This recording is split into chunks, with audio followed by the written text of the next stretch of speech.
Hello, everyone, and welcome to Herbal Knowledge Keepers with Dakota Granny Woman and myself, Blue Star Deer Woman. And today, as we have been doing since the beginning of our episodes, we demonstrate the Herbal database, which is a base culmination of hundreds of thousands of references on botanicals, herbal healing, you name it. Dakota has downloaded it. So, and the theme today is on Lyme disease. And as anyone knows in our local area, especially in Arkansas, it's becoming quite prominent. And so it really has required our attention. So enjoy this session. And remember, you can always send it to a friend. So thanks for being here with us. And hi, Dakota. Hello there. So, yeah, we've got a lot of tick-borne illness here in Arkansas.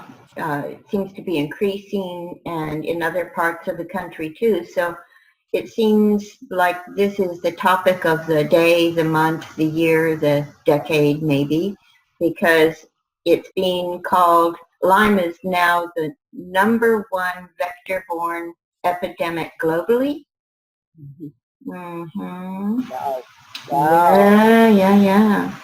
So we're going to dig into it. It's going to take more than this session. So over the next several sessions, we'll be covering it as thoroughly as we can to help everybody get back on their feet and to help doctors and nurses, because this is a toughie for them. You'll see why.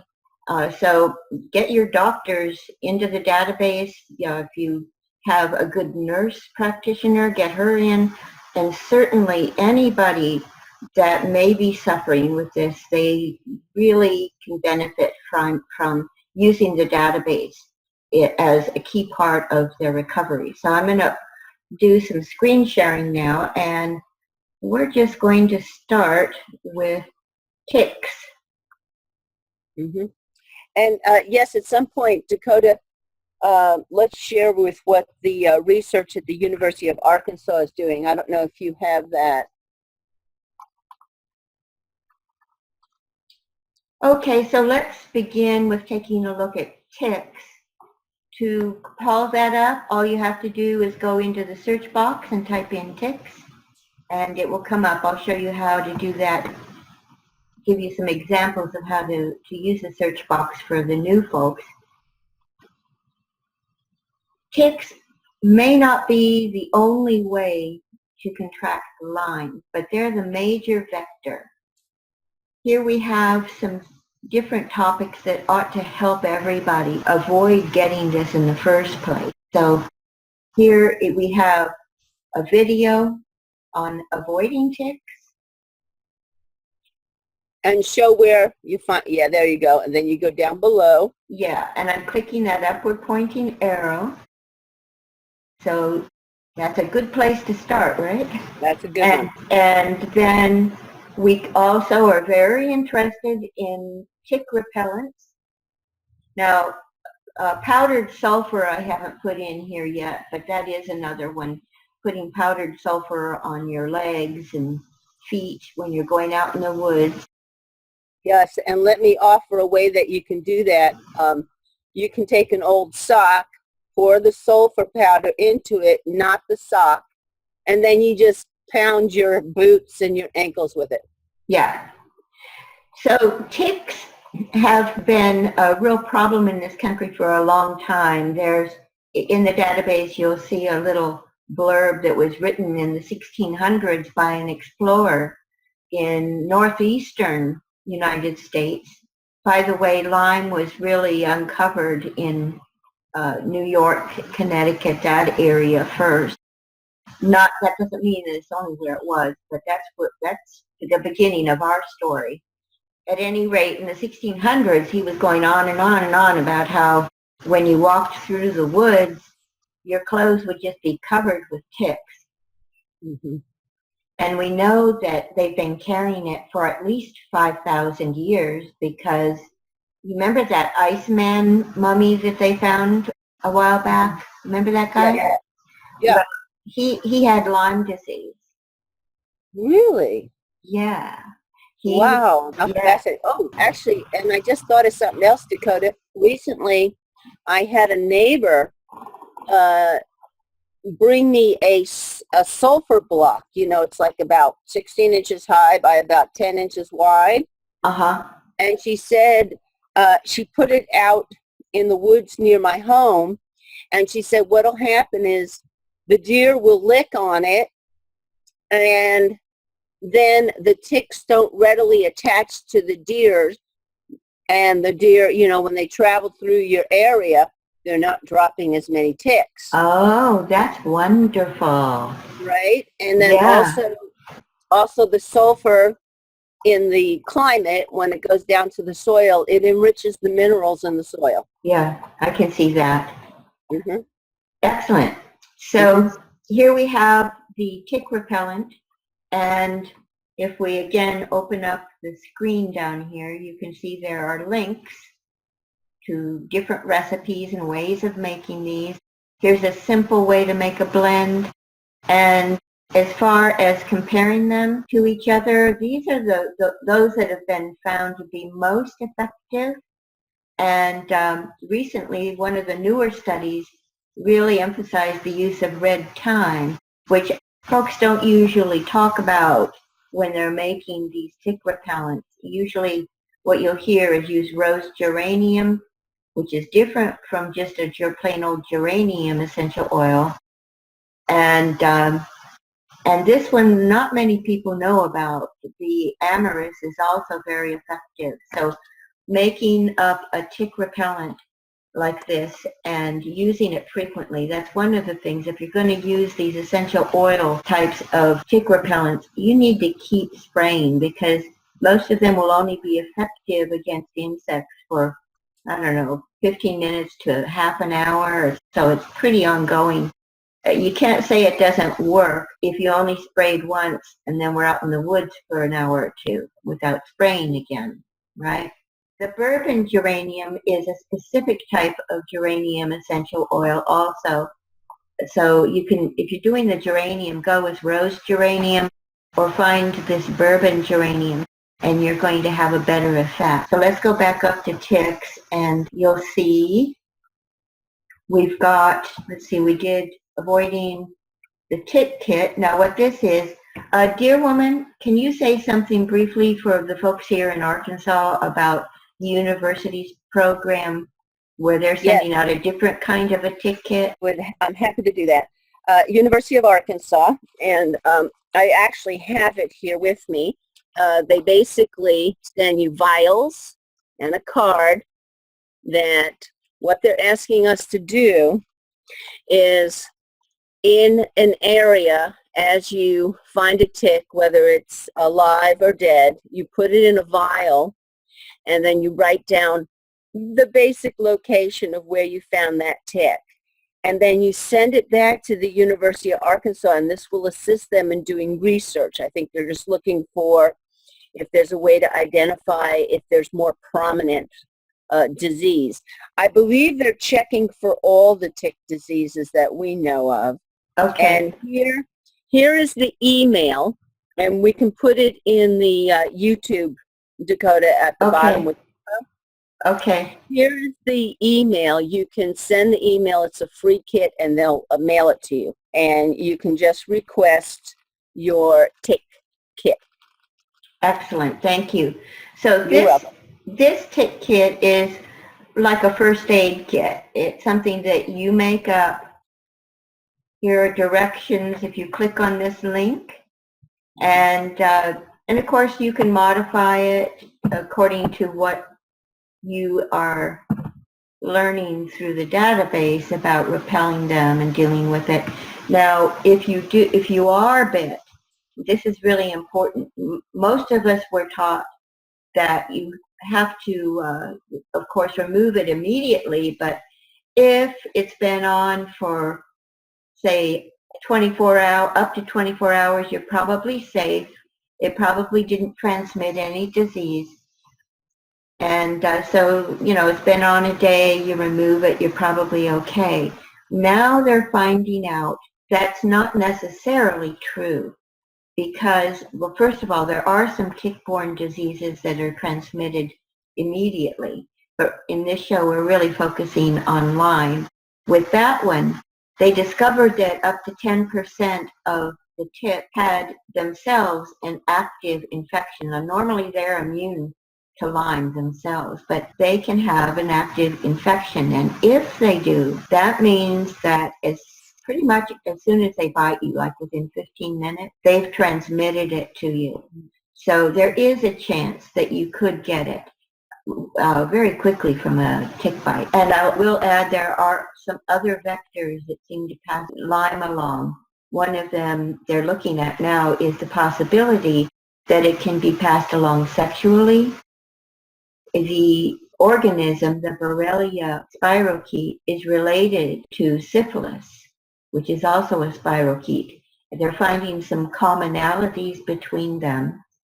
And they have found the Borrelia agent, the spirochete, existing in people who have Lyme in the sperm and the vaginal secretion. So there have been some cases where one partner had it, was infected. The other partner did not. They had not been exposed to any ticks either, and yet later on developed themselves a case of Lyme. So there's a suspicion of that. It's just not guaranteed.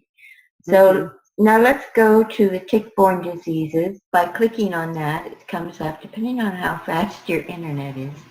Now, what an arborovirus is a type of a virus that can be transmitted by insects, particularly ticks. Here we have another link about how to correctly remove a tick. Check that out. This is just something, I haven't quite categorized this herb specifically yet to how it helps. So right now I'm just attaching it in general, Japanese barberry, having maybe a broad action against all these tick-borne diseases. So you see down here, the green means that it is either a condition or a therapeutic modality or treatment. And we've got quite a few different tick-borne diseases. So we know that Lyme borreliosis is a disease that has been with us for, they're estimating, at least 5,000 years. It's been found, it was found in that Iceman mummy. Yeah. And yeah, and we know that there have been other studies that have shown that it has been in humans for a very, very long time. Now, I'll say this right off the bat.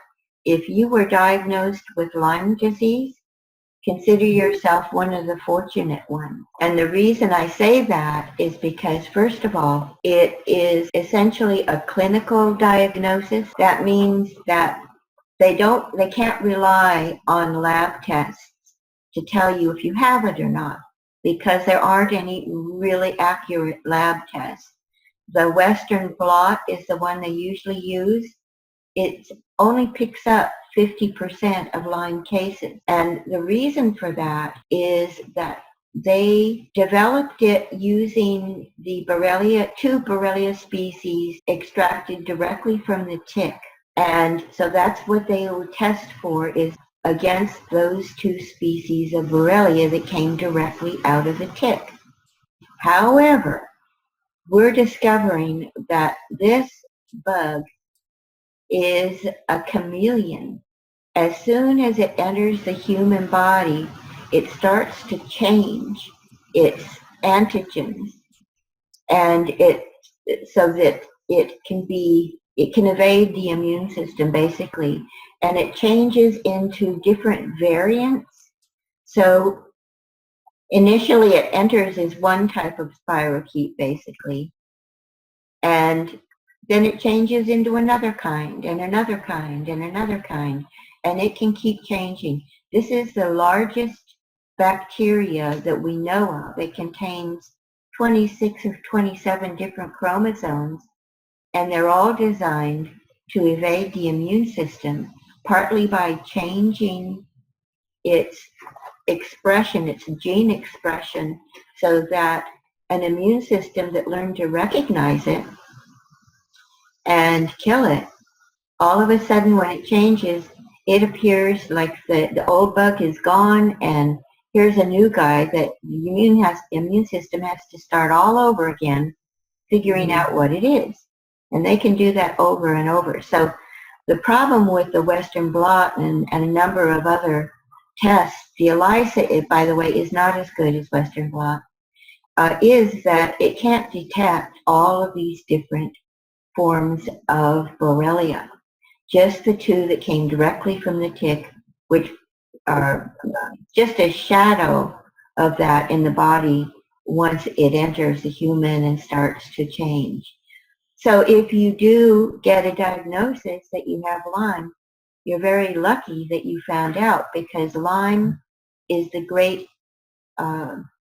imitator. It masquerades as other diseases. So people who are diagnosed with things like fibromyalgia, lupus, Lou Gehrig's disease, they have Bell's palsy, chronic fatigue, multiple sclerosis, those can all actually be Lyme disease.